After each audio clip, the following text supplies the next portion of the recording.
Hello and welcome to Consensual Talks. My name is Paola Leiva and I am your host for today's episode. Today I bring an episode full of innovation and sustainability in farming. Let me introduce you to a very special guest, Anders Ostenfeld, founder of Nordic Harvest, and they are the world's largest vertical farming company.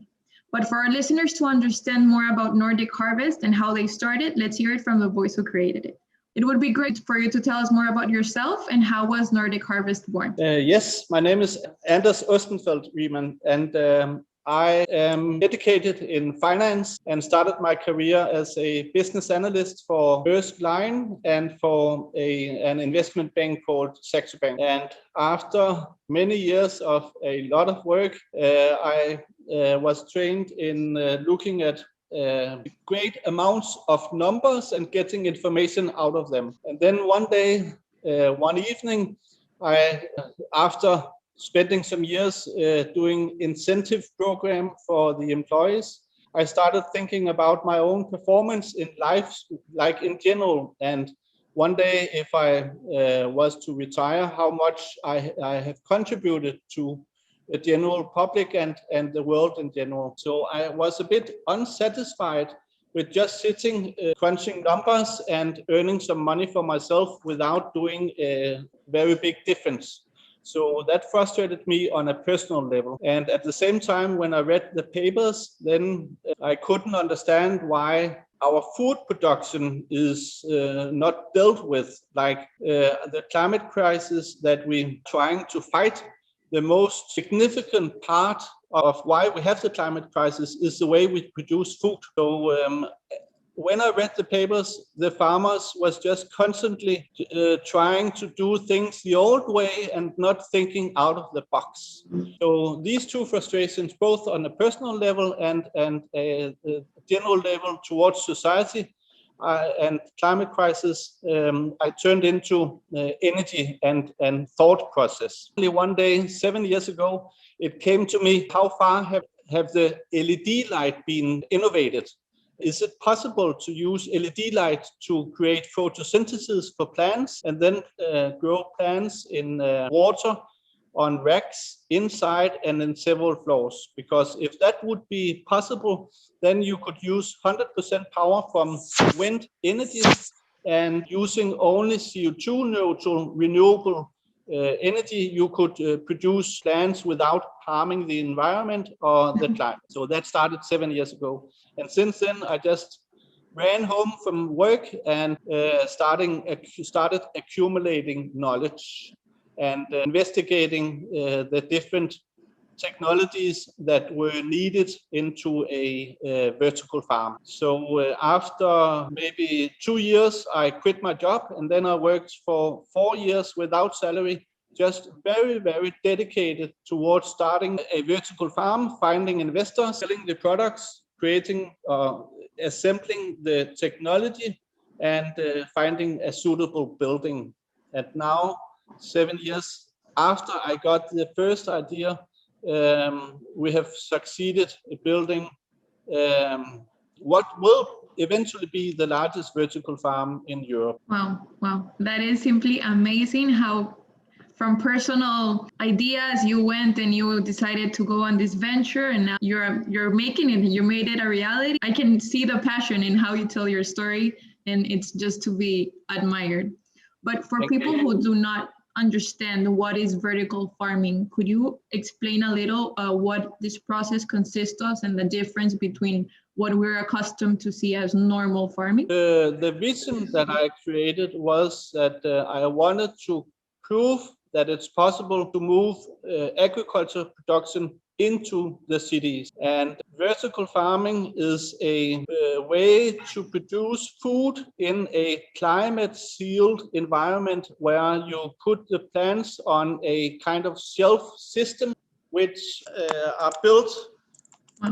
So on the shelf, there will be a tray with water or waterway, and then underneath the shelf, there will be LED light. LED light will create photosynthesis, and the plants will grow in water. And when you do it in a very large scale, you also need to find solutions that are very different to normal agriculture. So for instance, our medium is not soil. The medium which which hold the seed. It's not soil, it's an organic gel which will hold the seed for the first few or for the first 10 to 14 days. So when the seed will sprout and grow, then the organic gel will dissolve in the water, and when the plant is ready to be harvested, then there will be no medium at all. So we can just cut the roots and have clean roots which can be used in the circular economy. And we intend to use the roots in different vegetarian dishes because they contain a high level of protein.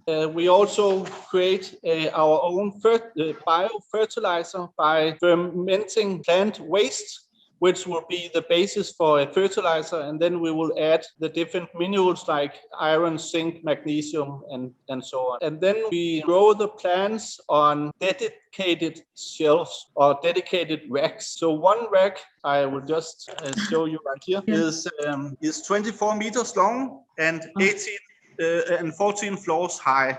And then we also have a rack on the other side, which is 18 meters long and 14 floors high. So that rack will have its own dedicated fertilizer and grow only one type of plants. So we create sort of a plant recipe for all the different plants. And then the advantage with vertical farming is that we can control very precisely all the parameters which affects the plant's growth. And then we can very precisely custom the end product.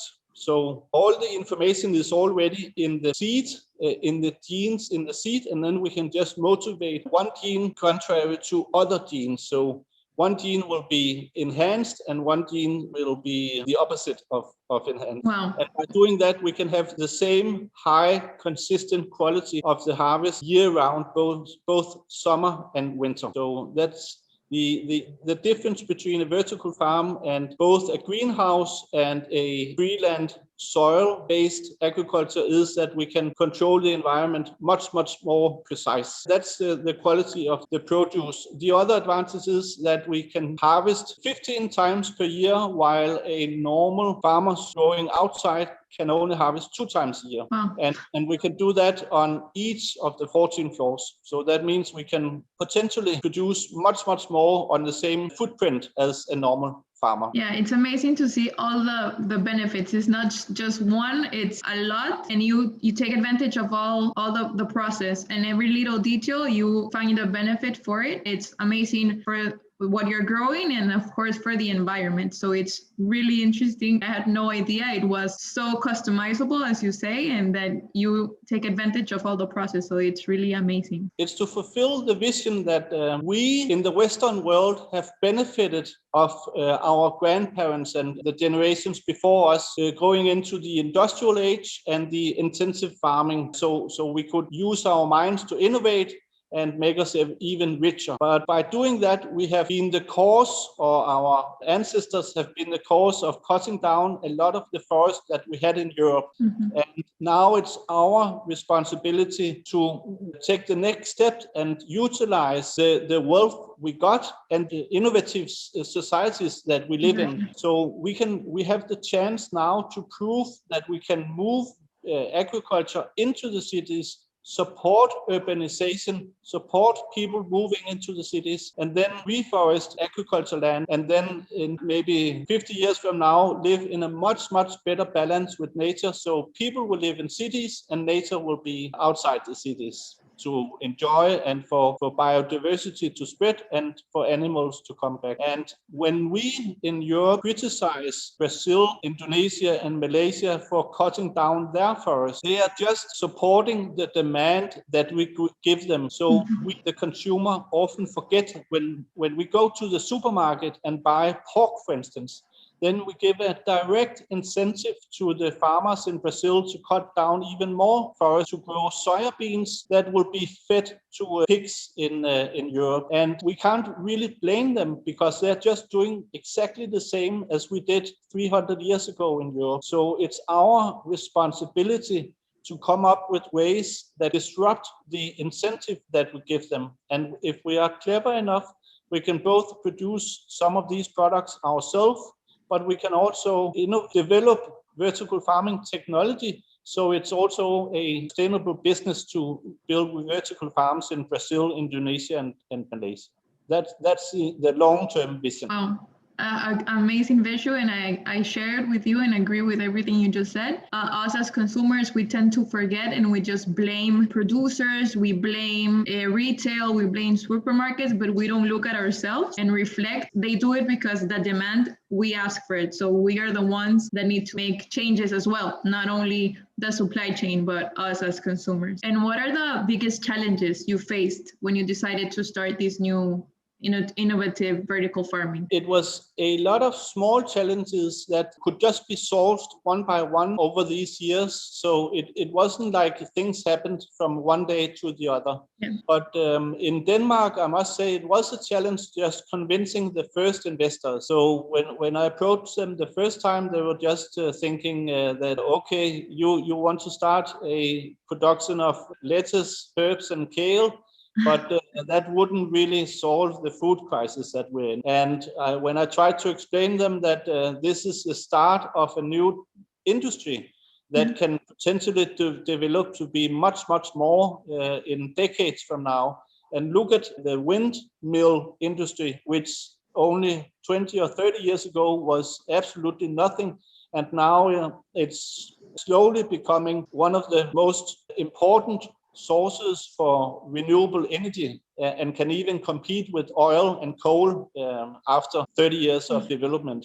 So it was a challenge to open the investors' eyes, but it was not a challenge to sell the products. The supermarkets really understood that it's not the responsibility of the consumer or the supermarket to buy more sustainable produce. It's the vendors, it's the producers that have to come up with a better alternative to current offerings.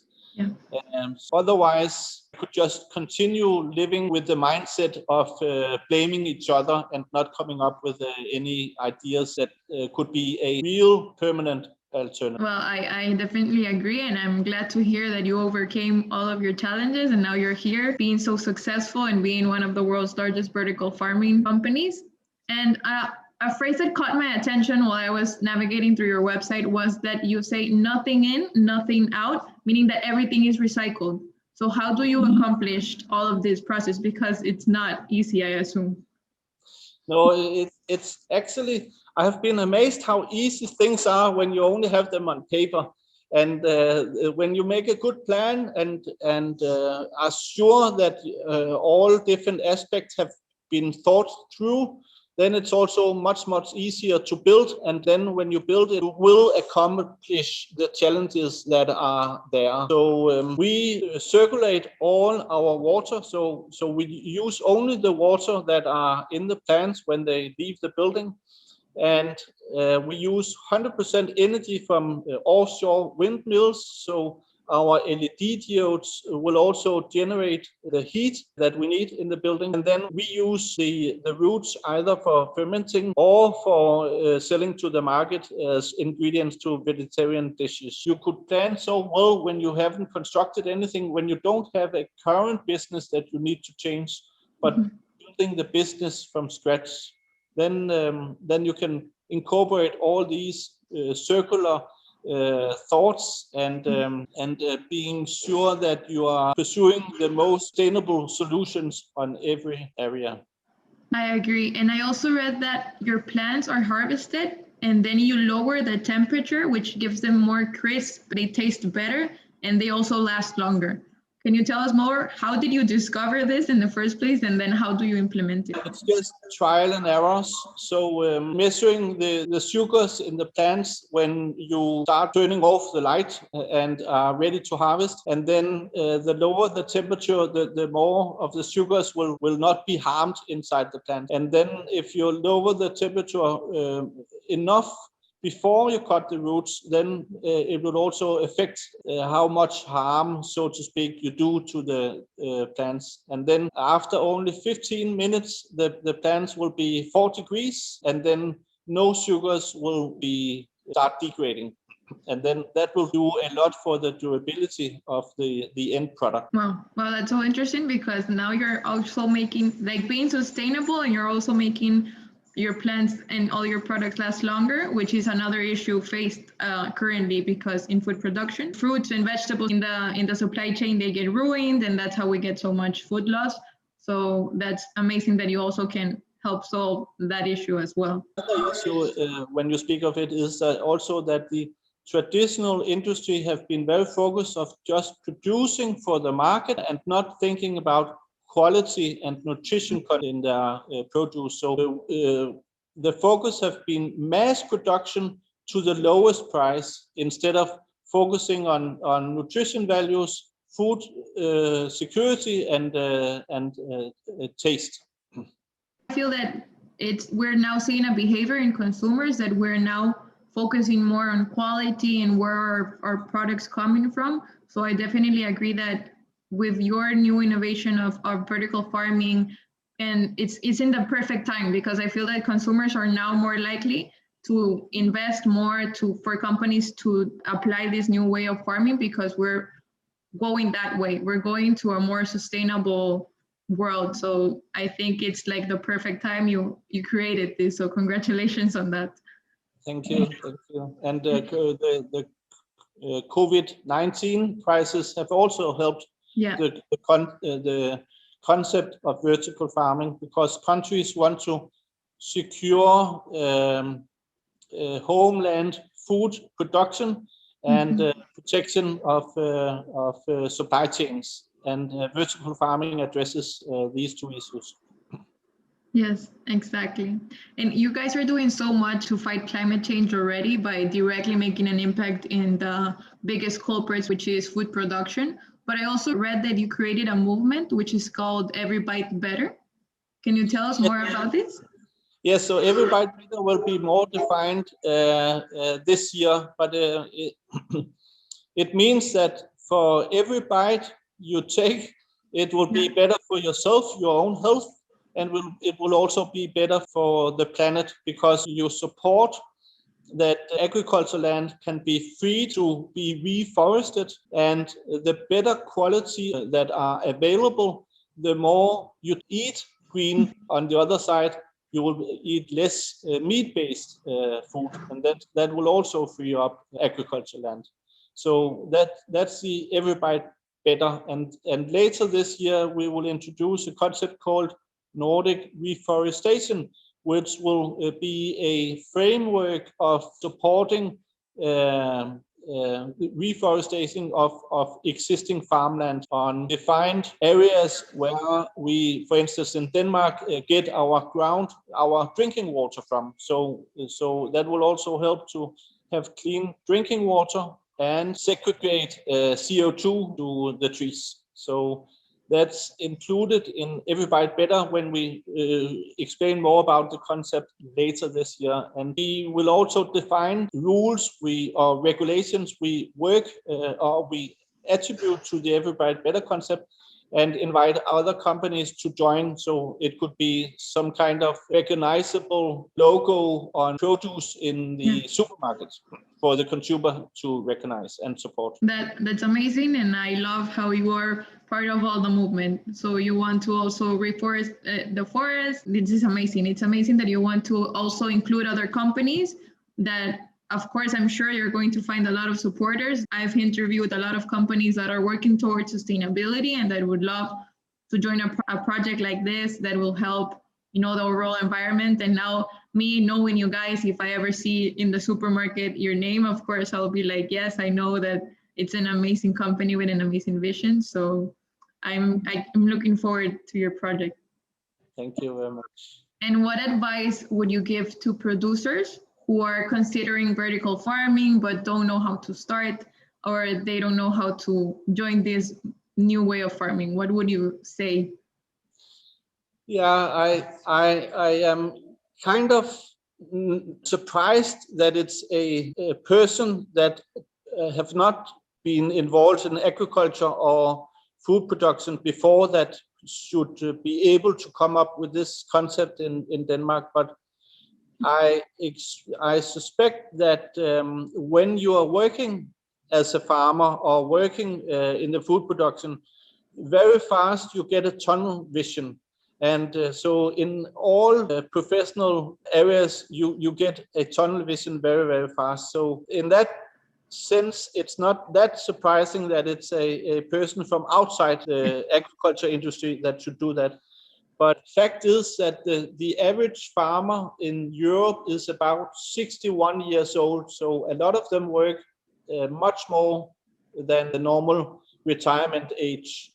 And if you are about maybe 10 years from retirement, it's I think your mindset would be just to do what you normally do, and and not be so keen on investing a lot in doing things differently or changing your business completely. So I think it would be extremely difficult for traditional greenhouse owners or farmers to just suddenly forget about all the money they have invested in their production equipment, and then from 1 year or over several years change their business completely. So I think in Europe it will be a transition over decades where the old industry or the traditional industry, some will be retired, and then hopefully their current farmland have the opportunity to be reforested, and greenhouse owners, when their equipment is ready to be upgraded or changed to a different setup, then they have the ability to close their business and then go on retirement, and then others will take over. So I'm a bit unsure if anybody from the traditional business will just suddenly change their mindset. The vertical farming will for decades be just a niche production. So it cannot at all substitute wheat or rice or other corn. That would simply be impossible. But very slowly it can have a much broader assortment than just fresh produce. If enough scientific resources are put into the industry, then they will also be able to produce ingredients and potatoes and berries and other fruits, but it will never substitute the large-scale corn production and other heavy protein sources and calorie resources. Well, hopefully we see a change in the mindset and more, scientific research that supports this new way of farming, because I do agree that it's the way to go for the environment, for us, for everything. So hopefully we see some changes in this area and more people like you, visionaries, that want to join this movement. And lastly, social media or website information of Nordic Harvest for any of our listeners that are interested in, your company. Maybe they want to visit or they want to connect with you. They are more than welcome to contact us via our social media, facebook.com/Nordic Harvest or linkedin.com/company/Nordic Harvest, or on our website, nordicharvest.com. If anybody is in Denmark, then we will arrange tours in our production facility starting from around May 1st. Thank you so much, Anders, for your time. It was a very interesting interview. I learned a lot, and I hope our listeners did as well. And thank you for your time. You're most welcome. Thank you for having me.